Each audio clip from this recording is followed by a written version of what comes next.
This crispy chicken is from a taco place. This crispy chicken is from a taco place? The taco place? Taco place. It comes in a burrito, too? From your taco place, it's also a chicken place that's also a taco place.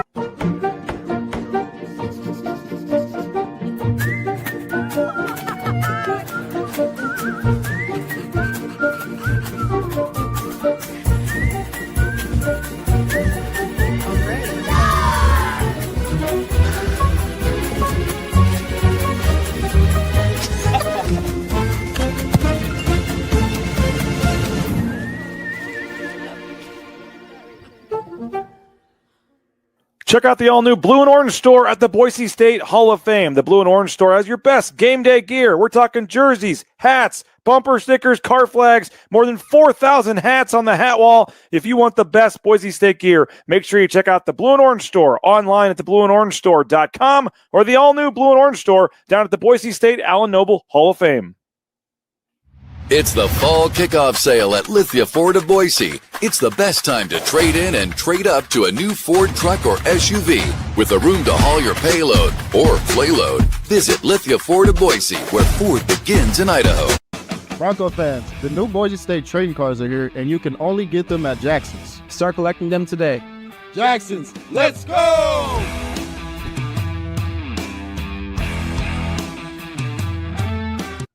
And final blade of grass. Done. And done. Who knew it'd take 2,007 man-hours to paint 47,962,053 blades of grass? Smells like game day. Whoa, it's not dry yet.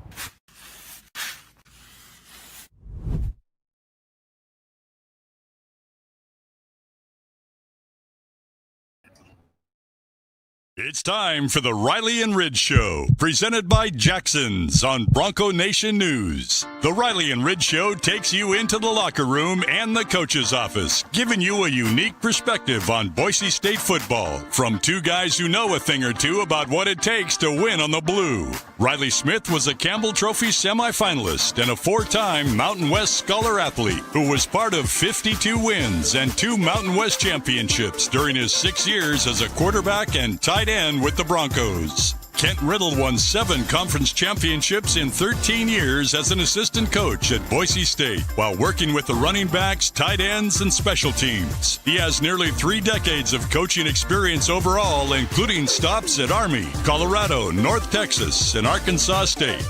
The Riley and Ridge Show is presented by Jackson's. Need a pick-me-up? Stop into Jackson's for a 16-ounce coffee for just 99 cents with Let's Go Rewards. Now, let's go out to the James Kitchen and Bar near Albertson Stadium and join Riley Smith and Kent Riddle for another edition of the Riley and Ridge Show, presented by Jackson's on Bronco Nation News.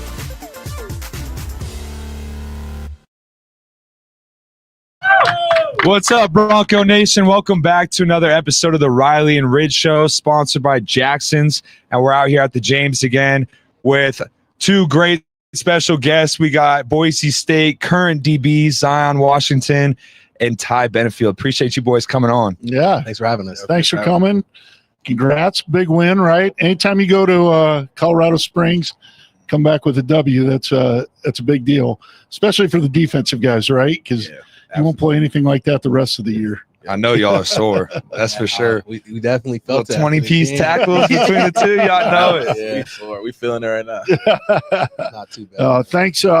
We got increased live viewership tonight. Yeah, went up from a couple to more than a couple. So appreciate you guys. Appreciate everybody showing up. As always, get on BJ's tab. And thanks to Jackson's for supporting us, taking care of these guys with a little NIL package. Make sure you show up Saturday, ready to be loud at the stadium. But before you do, get into Jackson's, get your supplies for your tailgate, and get over there and get ready to cheer these guys on as they go off to another victory. Absolutely. We like to start it off, especially with the guys that I played with. Now I'm feeling old because y'all are starting to become the leaders and the older guys of the team. What has that transition been like for you guys? And like, how you guys, what style of leadership do you guys carry out? I mean, well, we had obviously a lot of good guys ahead of us that we can, build the program off of. Like obviously you and all the guys that like we still talk to today, which is awesome. And like asking questions to the older dudes is always something that me and Buck, always followed after, just because we knew how much insight they had and everything. So we just kind of take it from them, just practicing hard like you guys always did, and just taking the game one by one, like really being 1-0 all the time. That's kind of like how we go about our business. So yeah, I mean, I feel like all the older guys that we had did such a good job of including us and coaching us up too. So to the point where we got older and we're the older guys in the room, it's kind of been a way easier transition. So I'm just blessed to have those guys have done such a good job.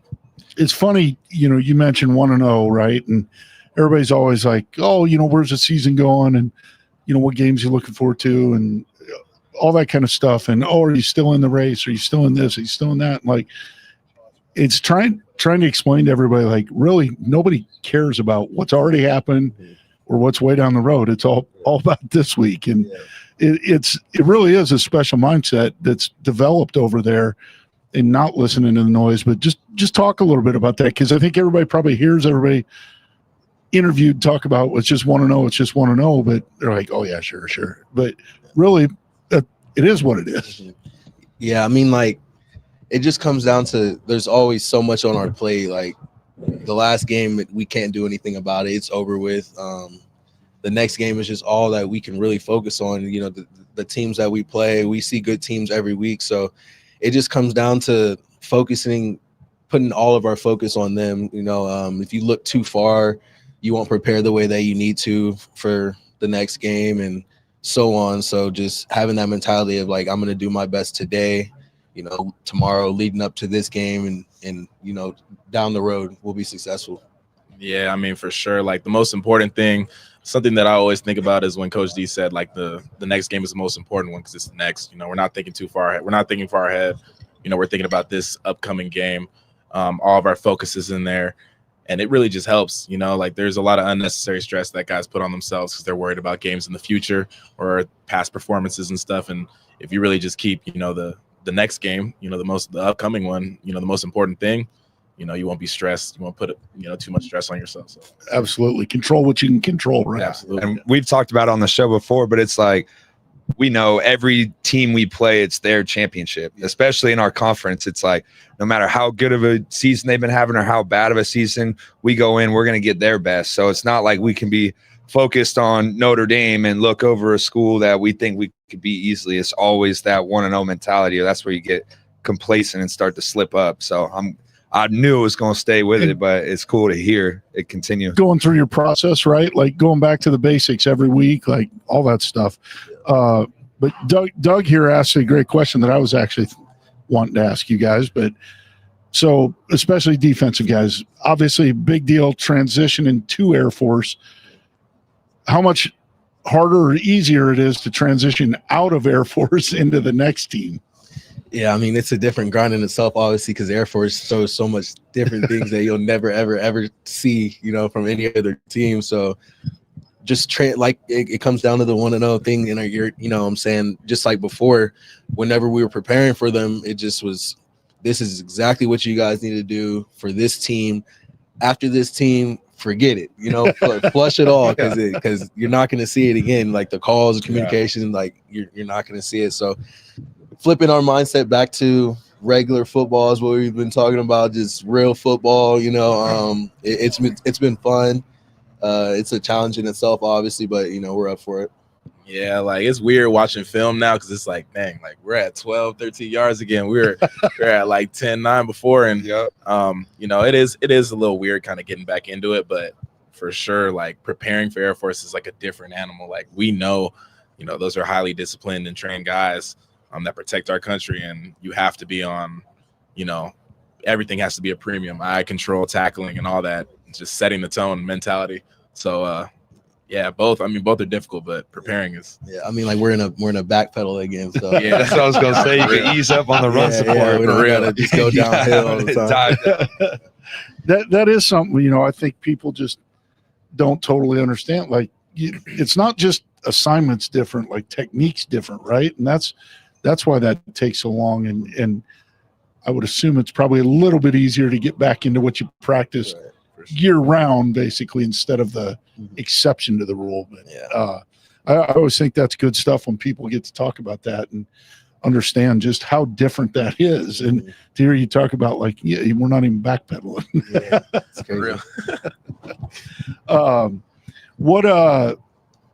What'd you guys think was the key? Because obviously it didn't start out fast, and it typically against Air Force, I don't think it usually does. But what'd you guys think you did a really good job of that you know, at the end of it won by big numbers, right? So I think it really just came down to responding to adversity. We knew what we were getting into because we prepared for it so well. Coaches have us ready all the time for everything that we're going to see in the game. But one thing that you can't always prepare for is just what's going to happen because you don't know.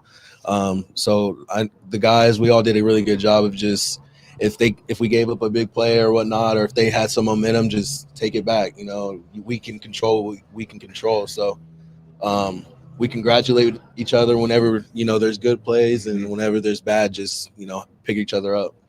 Yeah, I mean, like the big thing is just like I remember on the sideline when they scored that touchdown, I was like, no, we understand it, you know, like we good, and like we didn't really flinch. Like obviously we were like, okay, we need to step this up, but I remember telling Z and, you know, the other guys on the defense, like the corners, Amarion and Jeremiah Irby, like we're good, you know, like we understand this now. And sure enough, you know, we clicked and we got with it real quick. So I think it was seen after that too.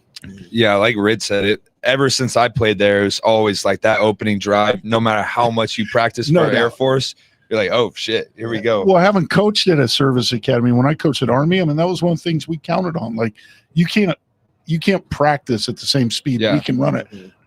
You might have faster players practicing it than we did at Army, but I'm just telling you, we knew, like, we're going to come out here and operate this way more efficiently and with speed than they're ready for, because it's just impossible to practice that. Yeah, and like Buck said, once you figure it out, it's like, all right, we're locked in now. Yeah, they can't really do too much outside of their identity. Once you get it, you're good to go. Now it's just a matter of heart and who's going to try to put that effort in. And obviously, and I thought they were both you guys, especially you, Ty, but you know, a couple plays that really turned the momentum when came down and kind of lit up the quarterback or the I think it was a running back on one right near the sideline. Like, both you guys had some big hits, and you know, that's something you start to feel that a little bit. The rest of the defense starts to feel it, play off it, and all of a sudden there's not much there, right? And if you can force them to pass the ball, it really they're going to have a tough time ever passing for enough yards to win. It doesn't, you know, whatever the stats say or whatever, but I'm just telling you, if you can make a service academy team throw to beat you, not throw in addition to run, where they have to throw, you got them. You're going to be all right. Yeah, I mean, like Z's like stopping academy on 4th and short, like that's not something that you see. So like when that happened, we were all like, oh, no doubt. We were going crazy because like if we could create something like that, like now it's we're a turnover, rolling. right? It like really is. Yeah, it's crazy. Yeah, just fit fast. Absolutely. I got another question about changing opponents, but really more about changing location. You know, defensively, it's almost easier on the road, right? Because you can use verbal communication on the road. Absolutely. At home, because our fans do such an easy job, like, you better have the nonverbal dialed in on 3rd down, because it's not like you're yelling like, hey, you know, because our fans, it gets loud out there, right? So just talk a little bit about that, because one of I forget who it was in the NFL, but somebody brought that up and they took it to the next level, as media, wherever BJ is, can tend to do. And it came out like, oh, we don't want the fans to be loud. It's not that, right? It's just like you got to be on point with your communication. Nah, yeah. I mean, the blue gets loud, like, for sure. Yeah. It helps us out on defense, for most definitely. Our communication might not be as good just because, like, we can't hear each other, obviously, but, like, it's fun, like, making the hand signals and everything that we have to communicate with. But, I mean, it makes it really, really hard for the offense. I'll tell you that. They look confused out there all the time, though, so that helps us out. Even if we don't make a call, we know that, all right, look, offense doesn't even know what they're doing. So when you guys have played long enough together now, you probably look at each other and kind of know, right? Yeah, Like, you kind of just know. As the play goes, it's just like, I know where he's going to be. What's your favorite hand signal to do? You got to go to? Let's see. I don't know, bro. Yeah, I got Connie for sure. Yeah. I like to, you know. Yeah, man. So you got one when they see you, you're like, oh, I'm ready to get We got a few. Got to make it look smooth. Yeah. Let's see. We got a lot of questions rolling in now. Chad Bocut said, does anybody have a weird pregame ritual? And if so, what was the weirdest? What does it consist of? Yeah, like the hotel. When we're in the hotel, because we room together, like we gotta leave the room with all the lights off, and it's so weird. Like all the towels that we use gotta be in like a pile in the corner of the bathroom, just to keep it clean, like for the people. I don't know. I've done that since like my dad has always told me, with all the towels and stuff laying around, he's like, just put it in the bathroom in the corner, So I've had that, engraved in my head since I was little, and I just roll with it. Good karma too. Yeah, you gonna play good. Nah, for real, you ain't worried about nothing. Yeah. We had dudes that used to sleep like 10 minutes before the game, and they would wake up and just get ready to roll. And I was like, yeah, I can't do that. How do you I can't do calm yourself down enough to sleep? And then they get up and they was like right after. Ready, yeah. But I remember seeing that my freshman year, and I was like, this is crazy, bro. Yeah. Because my heart was pounding. I'm not even touching the field. So. it's just a great example of everybody's different, right? Yeah, And for sure. some guys are listening to classical music, and some guys are. Oh yeah, the O linemen are listening to not that. Yeah. All right, we got a fan question. So if you ask a question, you get a drink on BJ's tab. So give us your name and ask away, dude. All right. My name is Michael. I had an opportunity to go to the Oregon Civil War over the weekend. Shout out to JFR, by the way, that fake punt.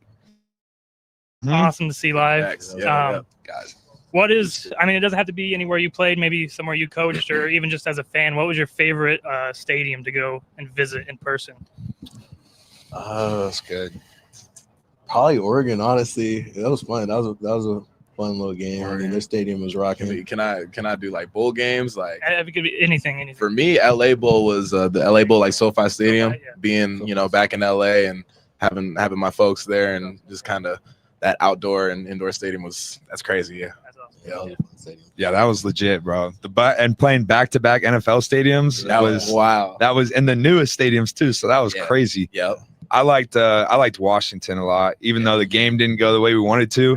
It was cool, like the sailgating, and it was like the fans almost seemed fake because there was so many people and they were so far away. It was just weird. It was a crazy feeling being on that field, no doubt. UW's pretty cool. It's special. It can get really loud in there. Yeah. My favorite probably is I don't know, maybe Veteran Stadium for the Army Navy game, just because that's a lot of history, tradition. When you're around 30 years, like I'm probably forgetting some, but Rose Bowl's cool for the history, the Coliseum, Notre Dame, Oklahoma, Texas. I mean, I'll say this: like, I was about to say, you play at Alabama and they start playing the Roll Tide. I mean, that's pretty cool. Dixieland Delight. Yeah, that would be. So crazy. there's I don't know.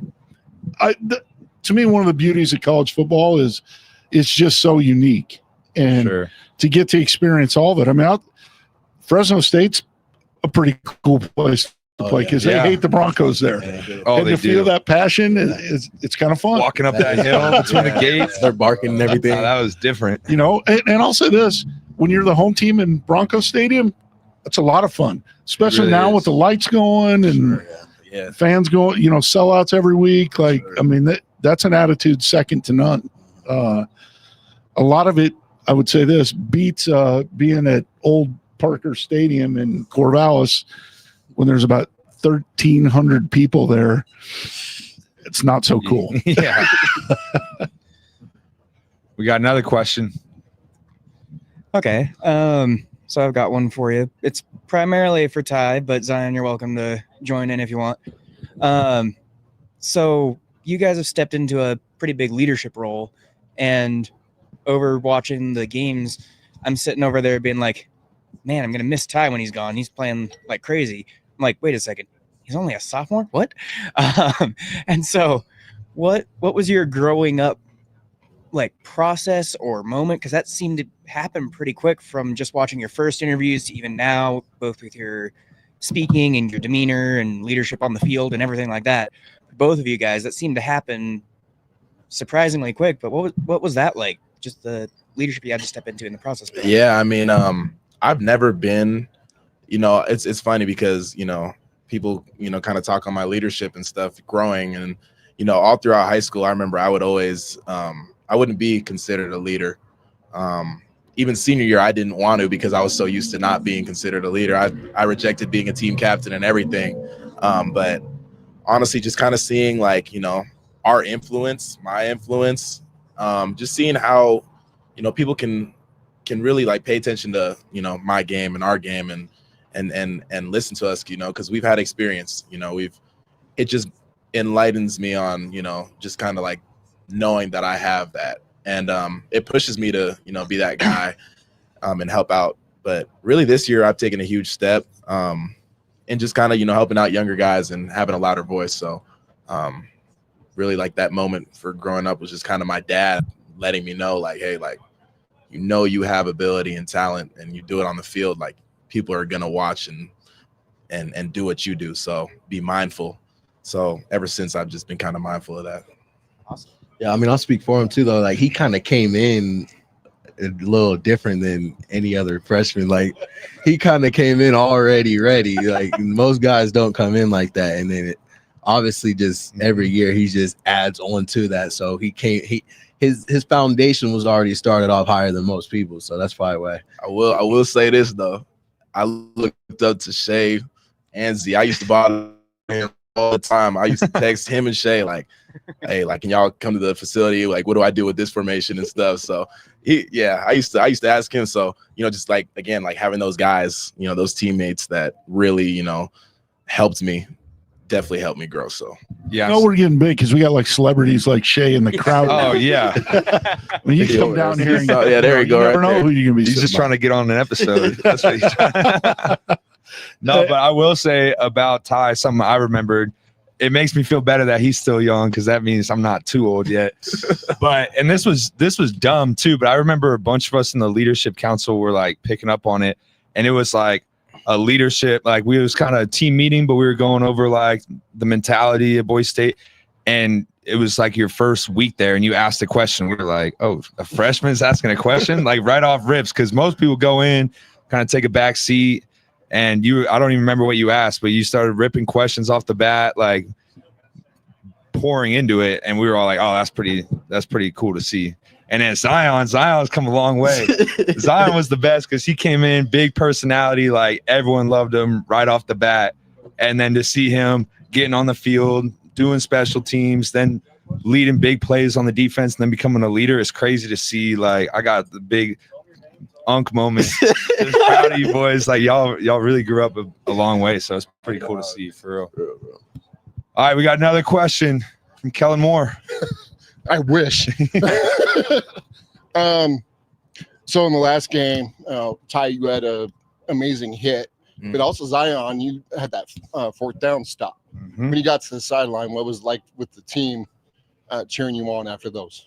You want to go first? Yeah, you go first. I mean, the whole team brought great energy, which was like if you were to watch the clips on the sideline, like everybody was just flying, smiles, jumping around, excited. And, that's the energy that teams need, like that momentum, especially in an away game. Like, you need it, and it only comes from our sideline, obviously. I mean, we have fans that travel well, obviously, too, but the feeling of just everybody coming together, after a play that you contribute to, just, it's a different feeling. You can't really describe the feeling. Honestly, it's kind of crazy. Yeah. I just remember, making that one hit, and like, I think I saw a lot of guys come off the sideline because I don't know what happened there. I think there was some timeout or something. I don't know. But I just remember seeing guys. I don't even remember. I ain't gonna lie. But I just remember seeing guys come off the sideline and running up to him, and it's just exciting. It's super exciting for sure. I'm going to paraphrase a couple questions from Porter here, but for both you guys, how fun is it to make a big hit, and what's it feel like, and as you're doing, and how do you know as a play develops, like, oh yeah, this is the one I'm gonna put it on this guy, versus I'm gonna break down and make the tackle and all that stuff. It really comes down to timing. I feel like some plays, it's just like I can go as fast as I can. It doesn't matter. Like if I whiff, like especially on the short yardage plays, because you have to make the play regardless. So, or like obviously if the dude's not ready, prepared, or not looking, those are fun too. Obviously, because they can't do anything. Like you got them lined up. Like those are great feelings too. And like you kind of zone in, like it's about to happen. You just feel it. Like you're like, oh yeah, I'm about to go kill him. So like those feelings are always good. And then just after the play, obviously it just feels like you got a split second on top of the world right quick. All the stadiums looking at you. It's fun. So yeah. It's just like you just practice it, and you can kind of tell when it's like, I think I might get one of these, and trusting it, and then you just kind of see that formation and that motion or whatever it is, and you don't even think about anything. You just go. Preparation, right? It's as dumb as that sounds, it's like repetition of the technique and preparation, so you know what's coming. It's like an instinct. You just react to it and you just go. And then when you have those huge hits, it's amazing how you don't even feel them, right? You don't. The only thing I felt, I was just got up and I was that's crazy. You feel the next day, but you won't feel it right there. Let me tell you, the offensive guys feel them. Especially the tight ends. We take that. We got another question. Yeah, my name is Doug. So when the defense makes a big hit, it's on first, second, maybe third down. But if on those first or second downs, like how do you just clear the mind and just go after it? And then do you guys keep feeding off of your teammate making that big hit and into the next play? Yeah, I mean, I would say just knowing that you strike a little bit of fear into the other team's a great feeling, because no matter who you are, if you get hit hard enough, you're gonna feel it, you're gonna remember it. So just knowing that in the back of your mind, knowing that one of your teammates just caused the other team to feel some type of way that they might not be able to recover from that drive. When you rattle a team, it's easy to get them on their heels. And so just that, kind of like the momentum thing that we were talking about earlier, you just feed off of it. Like it's a different type of confidence that you gain whenever one of your teammates goes and makes a big play. Yeah, I mean, you just kind of just wipe it off. You just got to know, like, all right, I did that. These guys are going to have this reaction. You got to know that these dudes are kind of thinking, I want to get my get back. I want to do something, to get, get up the score, make it even. But just kind of like knowing that and just. And as a safety, if you run straight downhill and make a play, there's probably something coming over. Oh yeah, that for sure. Yep. Yeah, they're gonna try to throw something at you. For sure. And so talk about the mentality of a DB, especially in y'all's position where you guys are big on run support, but also have to cover. Like obviously the DBs you guys got some swag, definitely a little more confidence, but break it down like in your specific positions, how your mentality applies to the game.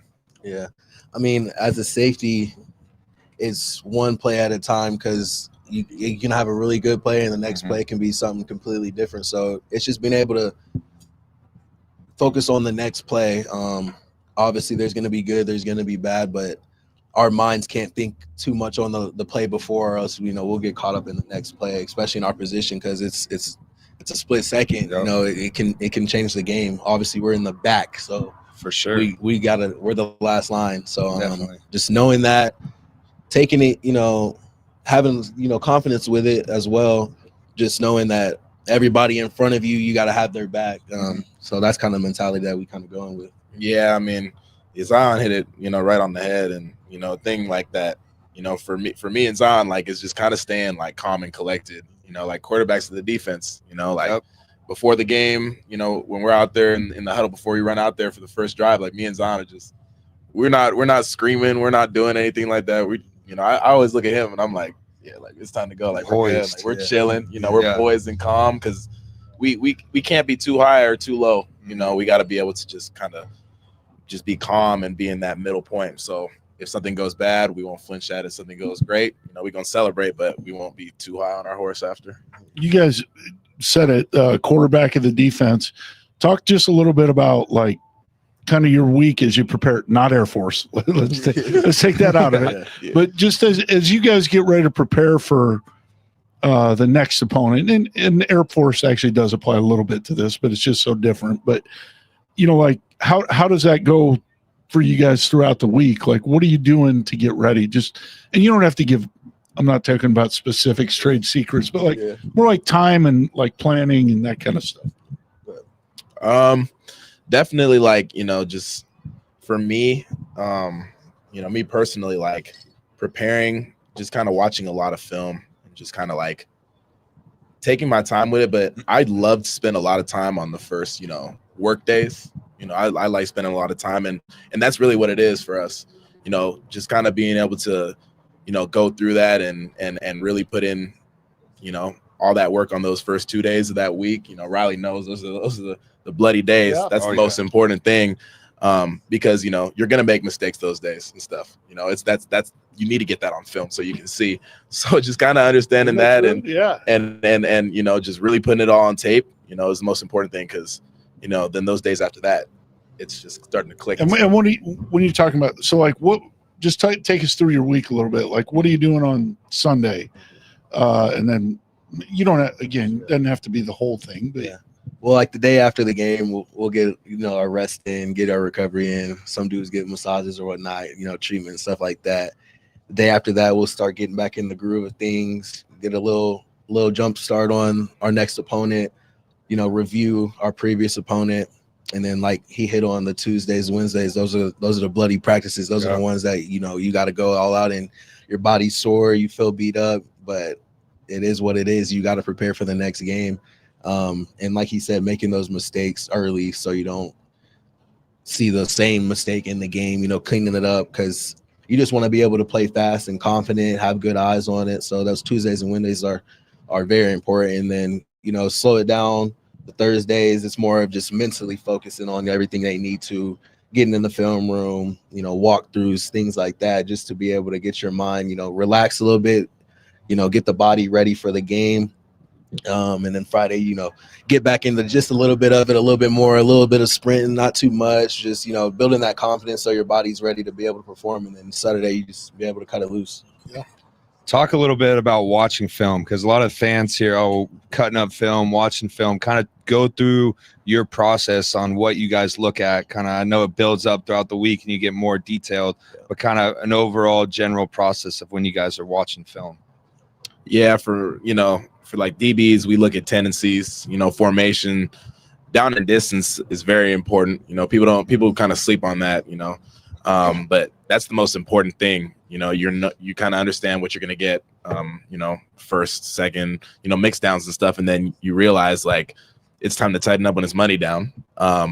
So just kind of seeing tendencies from guys, you can really see a lot from what guys will do, whether they go harder in routes and stuff like that, whether they don't try. And then obviously, for me being a big post guy, just watching, the quarterback's, tendencies, what he likes to do and stuff like that. Just kind of really, nitpicking with that and just seeing the formation because, the formation can really tell you everything. And yeah. And also on top of that, it just comes down to a lot of visualization, see yourself making the plays already, watching the tape, see what you would do in that specific play to a specific call.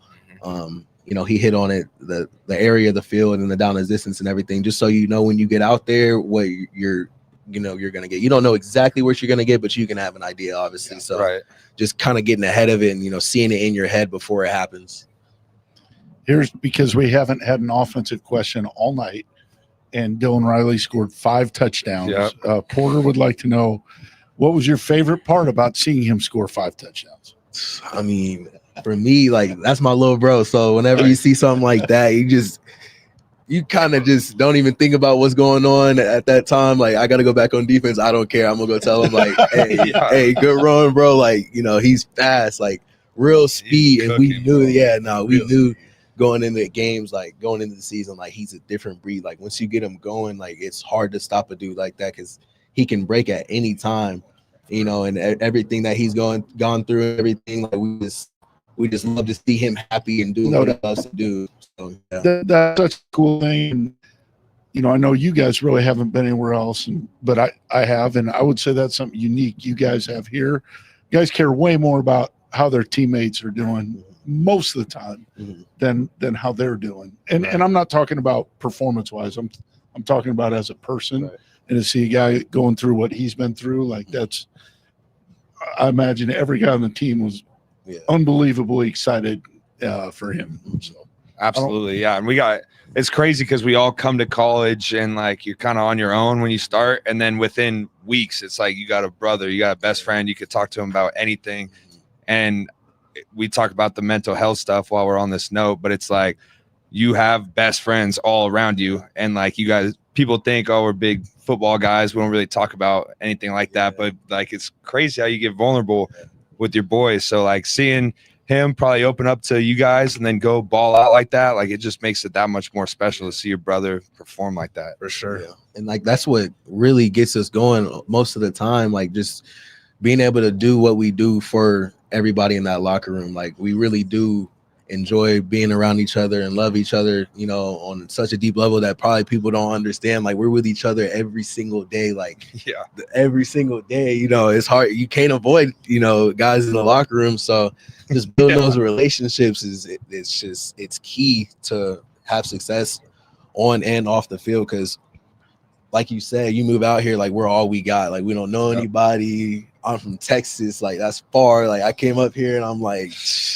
but you know, everybody was super welcoming, which made it easy. Well, as always, there's an Ashton Jeanty question in here. What was it like to room with Ashton Jeanty?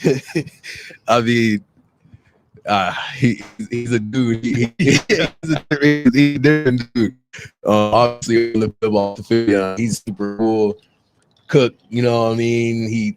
He was kind of like a dad of the house. You know, me and Drew was in there, but but Ash was kind of like, bro, why is your room so dirty, bro? Like, why are you leaving dishes out? You know, like he was that dude at the house, you know. So he kept everybody in check, which is kind of, you know, obviously how it was on the football field too. You know, it goes hand in hand. But he's just somebody that you always want to be around him. Like everybody. It's amazing how that stuff all goes hand in hand. Right? Yeah, like the guys that figure out how to take care of business in every area of life, usually pretty good on the football field. Yeah. Like leaving towels, picking towels up, right? Yeah, gotta do it. Gotta do it. What else we got? We got a bunch of questions, man. I think this is an iShow speed question. Why'd you guys let Quentin Brown get beat? I don't even know why he went on defense. Like he like no doubt. He put himself in a bad position in the first place. And then not only that, but he also got 100,000, 300,000 people, whatever, watching it. So that all bad, right? Fair enough. I mean, like they see you for doing, you know, getting beat. I don't know. I'm not getting exposed like that. That's all I know. Yeah. That's a lose-lose. I'm playing off by 10 yards. That's what I'm saying. Or like I'm jogging. Like I'm not trying. Just turn around and just run back. He was going full speed. Like he was really trying to win, though. Like he was really trying to win. Oh, I know it, bro. Yeah. I mean, that was funny to see, though. Like that's something that you never. You know, especially Quentin too. Like that's my little bro. Like that dude is so funny. Yeah. All right, Doug, what we got? Hey, I'm just looking at the YouTube chat, and someone commented, what would you say is your favorite play that you did over your career so far? Good question. Yeah. That's difficult. Oh no! I feel like for me, definitely like my freshman year against North Dakota, kind of the hit that like set it in for me, like realizing like like I can do this and I can play here. So yeah, when that happened, I just felt like it was time to roll. So yeah, that was my favorite for sure. Yeah, I'd probably say mine was probably my forced fumble against Oregon last year, just because I mean that was a big play in the game and everything, and then you know. obviously the next play Ashton scored. So it was just like, yeah, like we went back to the crib. Like we were like, hey, bro, hey, you forced the fumble, I scored. Like, yeah, no, that was lit. So it was probably that play just because everybody was involved in it. Yeah. Yeah. We got a question from Jesse, and I wanted to shout this out because it's about I was going to say we should push this question over to Riley. Yeah, I know, about my roommate, Ben Ford. They asked, what makes – here, let's ask the first one. He said, what's it like to practice against Ben Ford? Why is he able to slip through the defense like he does and kind of be the dark horse of the offense? And he's been putting up numbers, and it's crazy to see after all the things he's been through. Yeah. What's that special thing about Ben? The follow-up question is like it seems like he's come out of nowhere, and he really hasn't, right? Yeah, I mean, like he's been working hard since he's been here. Like day one, like we knew what kind of guy he was. Obviously, he had to go through some injuries and stuff. So, you know, everybody's time comes at a perfect time, and now you guys are finally getting to see like what he's capable of. We knew what he's capable of. Like he's fast, you know, he's strong. Like he's just he comes in every single day trying to work. Like he doesn't really care what people think about him or how much reps he was getting or, you know, things like that. He just wanted to come in and work and get better. And obviously it's showing up now. No doubt. He's got every brace on. He looked like me. Yeah, man. He's going through it. We're getting old now.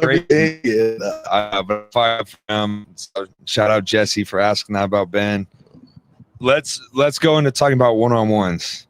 And I know that gets intense. Yeah. And it was one of my favorite parts of practice because you're going against your boys. You guys are talking smack, going head to head. Who's your favorite person to go up against? For me, Latrell Cables.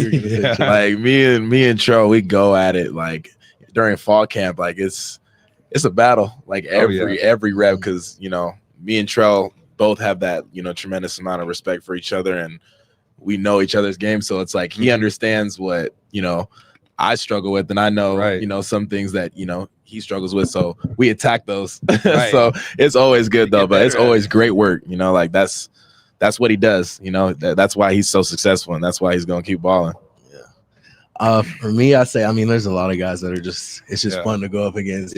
Like you were saying, but Matt Lauder probably just because he's cold. Like people don't understand. Like he's actually got like a bag. Like most tight ends don't have a bag. So seeing what, you know, he comes with on different days, like he'll try some stuff that a receiver would do. Or just like, Matt, like come on, bro. Or he'll be like, Matt, you know what I'm saying? Like where'd you get that? But nah, I mean, I remember when we came in as freshmen. Like we just did one-on-ones in the indoor, like for fun and stuff, and he was out there really running routes, and we were like, "This is a tight end." Like, and he thought he had the sweetest route. Yeah, no, he thought he was snapping it off, out up, dig. Now he's actually refined him a little. Yeah, he's calmed down a little bit. In film, I was like, "That was not as cool as you thought it was." No. But you're not relying, bro. Matt's got a cool bag to him for sure. And it's fun because I know. I mean, when I was there, and when Rid was coaching or Potter, he would try some crazy stuff, and if it worked, it was a good pat on the back. If it didn't, y'all were letting him know. That's for sure. It's like the toe drag Tyneel used to do. It's the one-on-ones are like the great offensive drill, right? Because defense has it's zero coverage. There's no help. And the offensive guys are out there running whirly birds and stuff. Quarterback's got all the time in the world. There's no pass rush. Sitting there smiling. It's hard. What else we got? Does anyone else in the crowd got any more questions? We could run up a tab for BJ. Only one. We'll do it for some cars then. Yeah. What?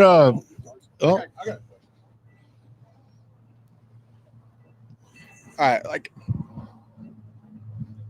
we saw Banks in the first game, and then we had Mickey do great against Eastern Washington. Was there something defensively, scheme-wise, or against Air Force that we didn't see them on the field?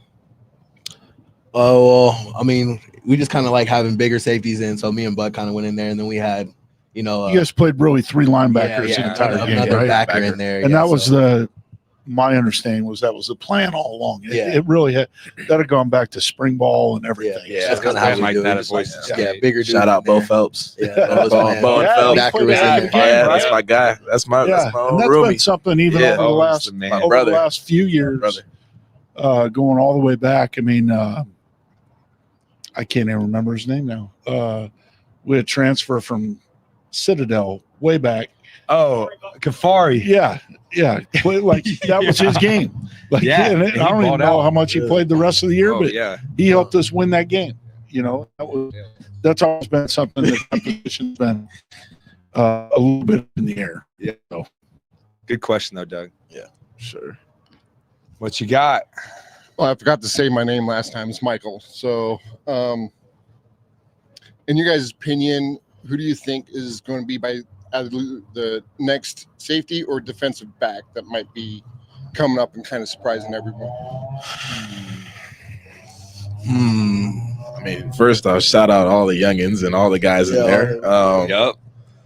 I feel like all of them have, like an opportunity to be, like special in their own ways, like Jabri, I'm talking about the young guys, like the freshmen, Jabri, length and speed, like crazy athleticism too. Like little Dom Calhoun, like he started off a little slow, but as soon as he started going, he's in scrimmages, he's blitzing, and I'm like, oh shoot, like you could be blitzing and cover 4, but dang, good hit, boy. Every all these, all the guys in our room, Travis Anderson, like Derek Ganner and stuff like that, guys kind of like, behind us right now, they all have something that they bring to the table that they're very good at, and I know all of them could have a huge future, for Boise State, or after at the next level. So I'm glad that they're able to, learn from me and Zion, and it'd be fun to keep watching, right? Yeah. Just like For Riley sure. watching his legacy passed down. Like seriously, like, you guys watching that? That'll be awesome. No doubt. I like this question right here. It says, how much freedom do you guys get to make in-call adjustments versus sticking with the regular call?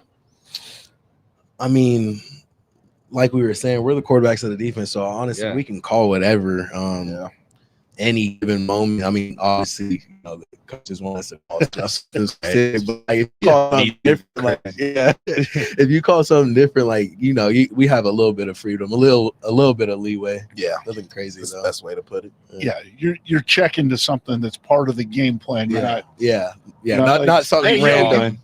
Yeah, you guard him, I'll guard him. Just go. Yeah, backyard football.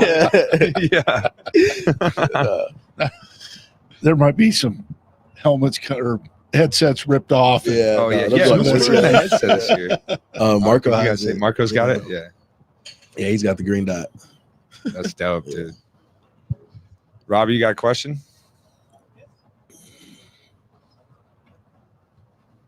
So, I enjoy playing the NCAA football on my PlayStation, but about 90% of the time when I'm playing on Field View from back there, I watch something happen and I'm like, what?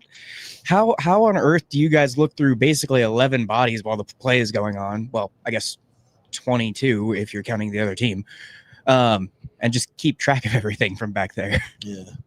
Great question. Yeah, no, it's hard. It probably looks like the game, honestly. Like you got to see. I mean, it just comes down to being disciplined though, because you're not supposed to see everything going on. You're supposed to be zoned in on your key, so that helps out a lot. But like you said, if you don't know what you're doing, and those times come up where you just see everything, like you'll be late for sure, and the play will be coming at you, and you'll just be like, what's going on? Like, yeah, because you can get lost. It's hard. It's not easy. Yeah, it really isn't. Like, just focusing on like what you like your main key, and then you'll be good. Because there's a lot of, like we saw last week, Air Force. There's a whole lot of this moving, and I'm like, whoa. Yeah. Especially like because I've never really seen it from the defense perspective, except we so I practice, and I was like, all right, I'm just gonna spot drop. Yeah. But when you guys have like a play developing where maybe it's like a bunch formation or something, how do you guys kind of break that up? Like, what are you guys keying on when people are crossing all around each other and you covering your zone or man, if that's what coverage it is?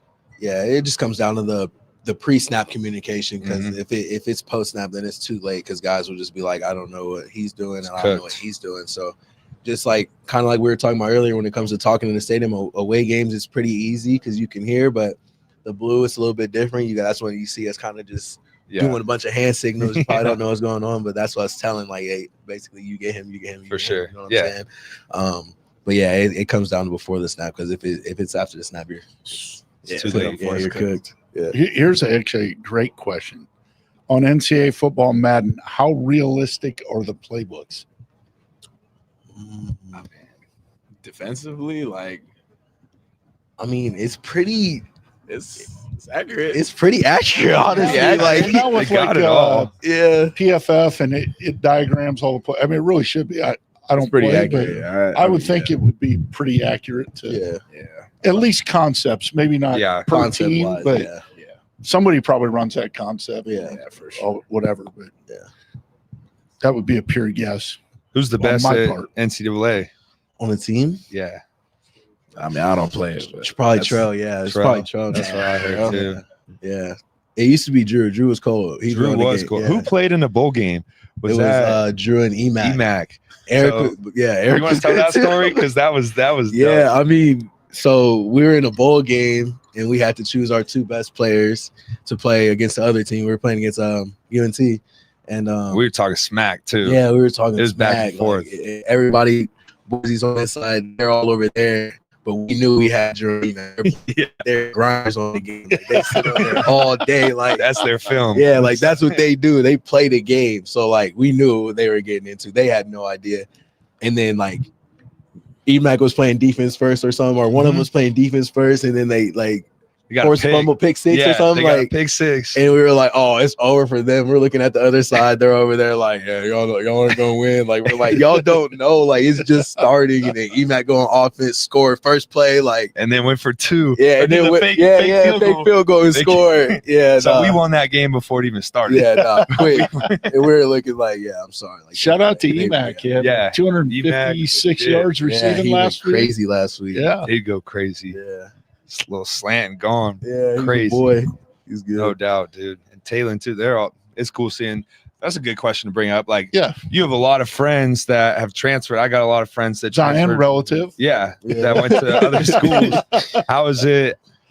I guess what's the relationship like? Because you're always boys and like you're always rooting for each other. But kind of go in depth, like in this day and age of college football, when some of your best friends are going to other schools. Yeah, I mean, obviously at first, it's sensitive for everybody just because it's like, he's got to go, do his best for him and everything or whatnot, depending on the situation, obviously. But at the end of the day, we want to see everybody that we know succeed. So when they go to a different school and succeed, we're cheering. Like we were all watching the game before our game. We're like, Emac's going crazy. Like that's lit.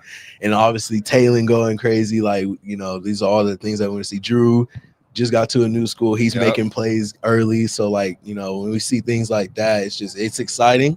Obviously we wish they were all still on the team. For sure. But but, right. I mean, you'd love for all that, but that's just probably not the reality of where we're at these days. And your fans, like that doesn't change. Like if play has some change for a game. Yeah. Right. Yeah. But the rest of it, there's that special bond that's created really in your freshman year here, especially. Absolutely. Yeah. And it's hard to you would never want to let that go, much less being hard to let go. Yeah, exactly. Yeah. Kind of taking a turn. We always ask the guys this because most people aren't from Idaho that are playing at Boise State. What are your favorite things about Idaho coming in? Favorite things coming in. It's more fresh for you, so you go first. All right. Yeah.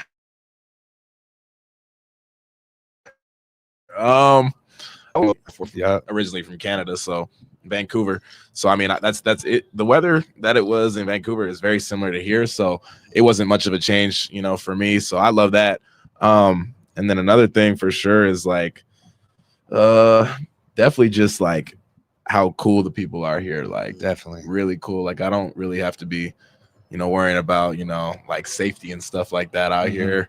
I mean, obviously still aware, but like I don't really have to worry about it as much like being in LA, like I was before. But yeah, it's cool people out here for sure. Zoop. Yeah, I'd probably say, I mean, coming here, seeing mountains and stuff like that. Yeah. Like that's crazy. Like all Just the like outdoor Frisco. stuff. Come on.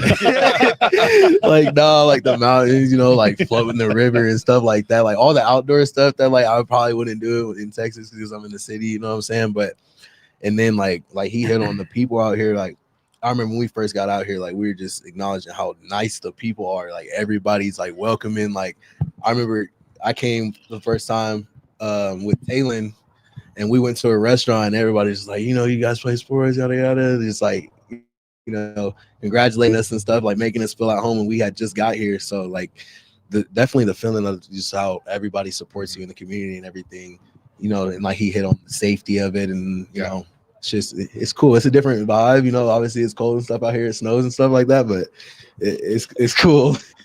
Cool. It definitely is. And that's been the common answer. It's just like everyone feels at home. Everyone's super nice. Like even my friends will come visit and it's like they're like, do you know that waiter? I'm like, no, it's just everyone's nice out here. Like, it's a different feeling than being anywhere else in the country. Yeah. I saw a couple go by though. Somebody said finger steaks and somebody else said fry sauce. Fry sauce. Fry sauce slaps. I didn't know about it till I got out here. Yeah, I didn't know about fry sauce. Definitely a game changer. Now everywhere I go, they're like, "Do you need fry sauce?" I'm just like, "Yeah." I get the ketchup and the mayonnaise when I go home. I try to make myself. I'm like, I'll take it. Looking I crazy. think you gotta throw a little mustard in there too. Yeah, that's the top. Is it Oh, barbecue? there you go. All right. There we go. There you go. Now I'm learning. I'm gonna put everyone in Florida on. What else? I know we gotta let you guys go. Here's another good one, because I think, you know, so many people played high school football and whatever, but yeah, do guys on the sidelines give you run pass calls? Like as the play's going? They try. I mean, If you're waiting for that, it's a you little can only late, hear so right? much. Yeah, it's too late if you're waiting on that. They definitely try. Yeah, but they can try. Like I mean, you'll hear on the sideline, like if you're running on sideline and the ball's in there, you hear like ball, like you hear that. But, like if you're waiting for them to be like run, like, that's high school. Like it's too late. It's too late. I remember doing it because we would have our leadership meetings and Avalos would go in and break down like all the defense techniques and then all the offense like tendencies. And so I was like, oh, I'm gonna be able to call it before the play comes. And I think it was Air Force. And I was like, pass. And they ran it right down the middle. And I was like, I'm retiring. That is a funny concept. Because nobody, if you're on the field, you can't. It's like, or like you'll hear it like briefly, and it's like, bro, like you don't know. You're tripping. Drop out. Me on the That's different. Well, we appreciate you guys coming on. Is there anything you guys want to say to the fans before you guys head out? Appreciate y'all support, you know, all y'all love. Looking forward to having y'all here next week or this week against App State. I'm tripping. This week against App State. So yeah, we appreciate y'all. Yeah.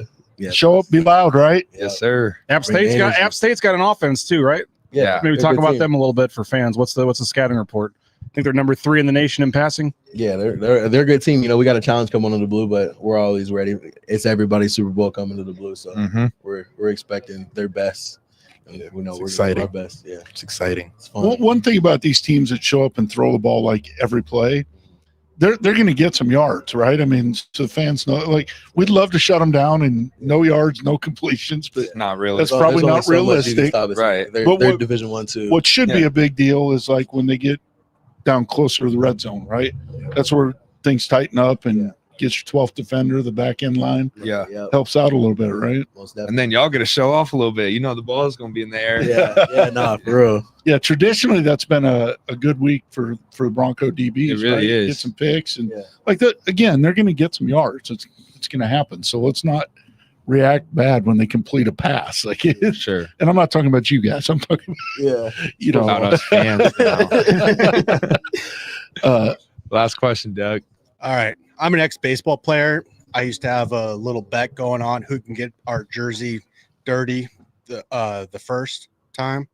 Since you guys got these new hand-painted helmets, anyone on the defense have a bet who's going to get the first nick?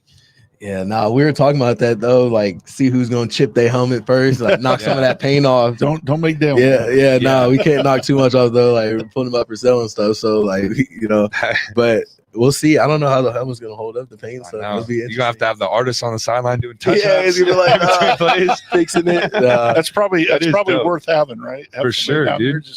Yeah, nah. That's It'll be it. cool to see. Y'all them. rocking with the new helmets? Those Yeah, are no, dope. they're tough. Love them. Yeah, love them. Yeah, It's it'll be crazy, fun. bro. Yeah. Well, thank you guys Yeah, for giving up appreciate some you, boys. time. Appreciate Thanks to that. Jackson's for supporting you guys to get you out here. And thank you guys for Thank you coming for out, everybody too. showing up and the Appreciate it. questions. Like we said, come early. Hit up Jackson's on the way over. Stop by the James. We'll be over here. Beers Pregame on and BJ. postgame. Yeah. So thanks for listening, and go Broncos. Yeah, go Broncos. Appreciate you guys. Appreciate y'all. Bronco fans, the new Boise State trading cards are here, and you can only get them at Jackson's. Start collecting them today. Jackson's, let's go!